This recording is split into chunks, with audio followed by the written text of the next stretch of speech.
ಗಣಿತ ಭಾಸ್ಕರರಾಗಿದ್ದ ಶ್ರೀನಿವಾಸ ರಾಮಾನುಜರ ಜೀವನದ ಕಥೆಯನ್ನು ಕೇಳೋಣ ಬನ್ನಿ.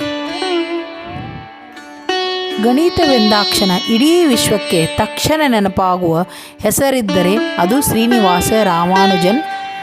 3 ವರ್ಷ ಬದುಕಿದರೂ 3 ವರ್ಷ ಬದುಕಿದರೂ 100 ವರ್ಷದ ಸಾಧನೆ ಮಾಡಬೇಕು ಎಂಬ ಉಕ್ತಿ ಅವರಿಗೆ ಸರಿ ಹೊಂದುತ್ತದೆ. ಕೇವಲ 32 ವರ್ಷ ಬದುಕಿದರು ಸಹ ಅವರು ಗಣಿತ ಲೋಕಕ್ಕೆ ಅಪಾರ ಕೊಡುಗೆಯನ್ನು ನೀಡಿದ್ದಾರೆ. ಹೀಗಾಗಿ ಶ್ರೀನಿವಾಸ ರಾಮಾನುಜನರಿಗೆ ಗಣಿತ ಭಾಸ್ಕರ ಎನ್ನುವುದು ತಪ್ಪೇನಿಲ್ಲ. ಅವರ ಜನ್ಮದಿನದ 125ನೇ ವರ್ಷಾಚರಣೆಯ ನೆನಪಿಗೋಸ್ಕರ 2012ರಂದು ರಾಷ್ಟ್ರೀಯ ಗಣಿತ ವರ್ಷವೆಂದು ಘೋಷಿಸಿ ಅವರಿಗೆ ಗೌರವ ಸಲ್ಲಿಸಲಾಗಿದೆ. ಗಣಿತ ಲೋಕದ ಸೂರ್ಯ ಶ್ರೀನಿವಾಸ ರಾಮಾನುಜನರು ಭಾರತವರೆಂದು ಹೇಳಲು ಹೆಮ್ಮೆ ಎನಿಸುತ್ತದೆ. ಅವರ ಜೀವನ ಕಥೆಯನ್ನು ಎಳೆಯಾಗಿ ಗಮನಿಸುತ್ತಾ ಹೋದಂತೆ ನಮಗೆ ಗಣಿತದಲ್ಲಿ ಆಸಕ್ತಿ ಹೆಚ್ಚಾಗುತ್ತದೆ. ಅವರ ಜೀವನ ಕಥೆಯನ್ನು ಚಿಕ್ಕದಾಗಿ ಪರಿಚಯಿಸುವ ಪ್ರಯತ್ನ ಇದಾಗಿದೆ.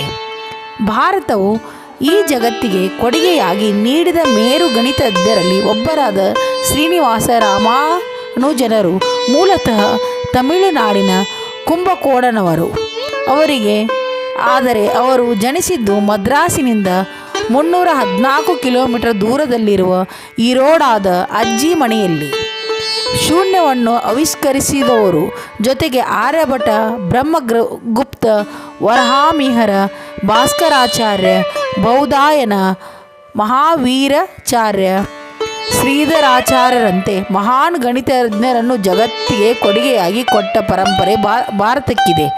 ಈ ಪರಂಪರೆಯ ಇನ್ನೊಂದು ಅನರ್ಘ್ಯರತ್ನ ಯಾರೆಂದರೆ ಶ್ರೀನಿವಾಸ ರಾಮಾನುಜನ್. ಜನರಿಗೆ ಬಾಲ್ಯದಲ್ಲಿಯೇ ಗಣಿತದಲ್ಲಿ ಅಪಾರ ಆಸಕ್ತಿ ಇತ್ತು. ಅವರು ಬಾಲ್ಯದಿಂದಲೇ ಗಣಿತದಲ್ಲಿ ಅಪಾರ ಪ್ರತಿಭೆಯನ್ನು ಬೆಳಗಿಸಿಕೊಳ್ಳುತ್ತಾ ವಿಶ್ವವಿದ್ಯಾಲಯದಿಂದ ಯಾವುದೇ ಸಾಂಪ್ರದಾಯಿಕ ಶಿಕ್ಷಣ ಪಡೆಯದಿದ್ದರೂ ಸಹ ಲೋಕವಿಖ್ಯಾತ ಗಣಿತದ ಗಣಿಯರಾಗಿದ್ದರು. ತಮಿಳುನಾಡಿನ ಈರೋಡನಲ್ಲಿ ಬಡ ಕುಟುಂಬದಲ್ಲಿ ಜನಿಸಿದ್ದರು. ರಾಮಾನುಜನ 12ನೇ ವಯಸ್ಸಿನಲ್ಲಿಯೇ ಅವರು ತ್ರಿಕೋನಮಿತಿಯ ಪರಿಕಲ್ಪನೆಯನ್ನು ಅಧ್ಯಯನ ಮಾಡಿ ಅಸಾಧಾರಣ ವ್ಯಕ್ತಿತ್ವವನ್ನು ಮೆರೆದಿದ್ದವರು. ಕಾಲೇಜು ಶಿಕ್ಷಣವನ್ನು ಅರ್ಧಕ್ಕೆ ಬಿಟ್ಟು ಕೆಲಸಕ್ಕಾಗಿ ಅಲೆದಾಡುತ್ತಾ ಗಣಿತದ ಅಭ್ಯಾಸದಲ್ಲಿ ತೊಡಗಿಸಿಕೊಳ್ಳುತ್ತಿದ್ದರು. ಅವರು ಸಂಖ್ಯಾಶಾಸ್ತ್ರದಲ್ಲಿ ಸಂಶೋಧನೆ ನಡೆಸಿ ಅನೇಕ ಸಂಕಲನ ಸೂತ್ರಗಳನ್ನು ಕಂಡುಹಿಡಿದರು. ಗಣಿತದಲ್ಲಿನ ಅನೇಕ ಕ್ಲಿಷ್ಟ ಸಮಸ್ಯೆಗಳಿಗೂ ಪರಿಹಾರವನ್ನು ಕೊಟ್ಟು ಭಾರತದ ಭವ್ಯ ಗಣಿತ ಪರಂಪರೆಯನ್ನು ಮುಂದುವರಿಸಿದರು. ರಾಮಾನುಜನ್ಸ್ ನೆಸ್ಟೆಡ್ ರೇಡಿಯೇಕಲ್ ಮದ್ರಾಸಿನ ಬಂದರಿನಲ್ಲಿ ಬಂದು ಹೋಗುವ ಹಡಗುಗಳಲ್ಲಿನ ಮೂಟೆಗಳ ಸರಬರಾಜಿನ ಲೆಕ್ಕವಿಟ್ಟು ತಿಂಗಳಿಗೆ 25 ರೂಪಾಯಿ ಸಂಬಳ ಪಡೆದು ರಾಮಾನುಜನ್ ಕಲ್ಲು ಹಾಸಿಗೆಯ ಮೇಲೆ ಜೀವನವನ್ನು ಸಾಗಿಸುತ್ತಿದ್ದರು. ಕೈಯಲ್ಲಿ ಕಾಸಿಲ್ಲದೆ ಪಾಟಿ ಹಲಿಗೆಯ ಮೇಲೆ ಗಣಿತದ ಸಂಶೋಧನಾ ಪ್ರಾಕ್ಟೀಸ್ ಮಾಡುತ್ತಿದ್ದರು. ವಿಶೇಷ ಫಲಿತಾಂಶ ದೊರೆತಾಗ ಮಾತ್ರ ಅದನ್ನು ಹಾಳೆಯಲ್ಲಿ ದಾಖಲಿಸುತ್ತಿದ್ದರು. 1909ರಲ್ಲಿ ಜಾನಕಿ ಅಮ್ಮಾಳೆ ಎಂಬ ಯುವತಿಯೊಡನೆ ರಾಮಾನುಜನರು ವಿವಾಹವಾಯಿತು, ಅಂದರೆ ಮದುವೆಯಾಯಿತು. ಸಂಪಾದನೆ ಮಾಡಲೇಬೇಕಾದ ಅತ್ಯಗತ್ಯ ಹೆಚ್ಚಾಯಿತು.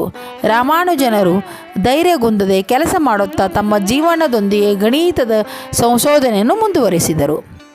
ರಾಮಾನುಜನರಿಗೆ ಬಡತನ ಕ್ರೂರ ಶತ್ರುವಿನಂತೆ ಕಾಡಿತು.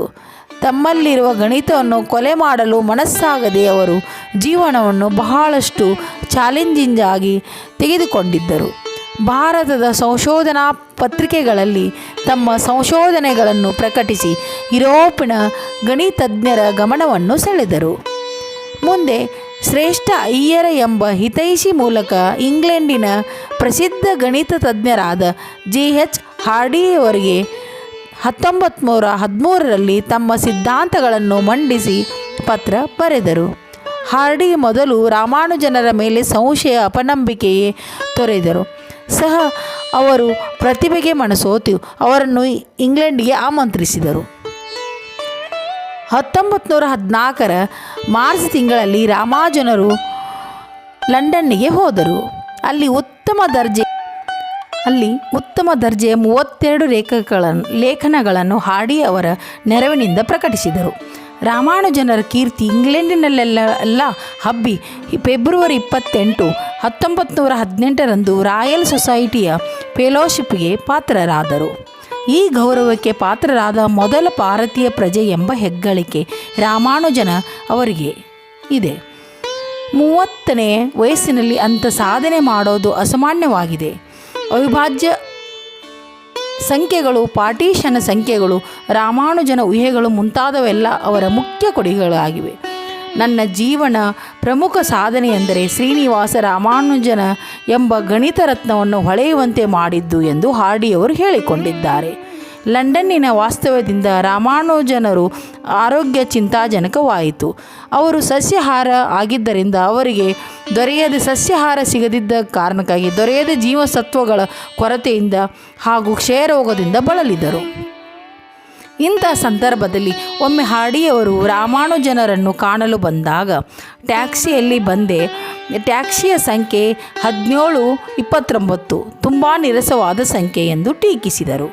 ಆಗ ರಾಮಾನುಜನರು ಮುಗುಳ್ನಕ್ಕು ತಟ್ಟನೆ ಈ ಸಂಖ್ಯೆ 2 ಗಣಗಳ ಮೊತ್ತವನ್ನು 2 ಬಗೆಗಳಲ್ಲಿ ಸೂಚಿಸುವ ಅತಿ ಚಿಕ್ಕ ಸಂಖ್ಯೆ ಎಂದು ಉತ್ತರಿಸಿದರು. ಅವರ ಪ್ರತಿಭೆ ಕಂಡು ಹಾರ್ಡಿಯವರು ಬೆರಗಾದರು. ಗಣಿತದ ಸೂರ್ಯ ಶ್ರೀನಿವಾಸ ರಾಮಾನುಜನರು 1919 ಅತೀವ ಅನಾರೋಗ್ಯದಿಂದ ಭಾರತಕ್ಕೆ ಮರಳಿದರು.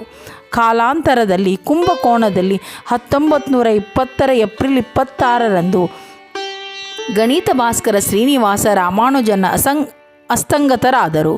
ಗಣಿತವನ್ನೇ ತನ್ನ ಉಸಿರಿನಲ್ಲಿ ಉಸಿರಾಗಿಸಿಕೊಂಡ ಗಣಿತ ಕ್ಷೇತ್ರದಲ್ಲಿ ಭಾರತದ ಕೀರ್ತಿ ಪತಾಕಿ ಹಾರಿಸಿದ ಶ್ರೀನಿವಾಸ ರಾಮಾನುಜನರನ್ನು ನೆನೆಯುವುದೇ ನಮ್ಮೆಲ್ಲರ ಕರ್ತವ್ಯವಾಗಿದೆ.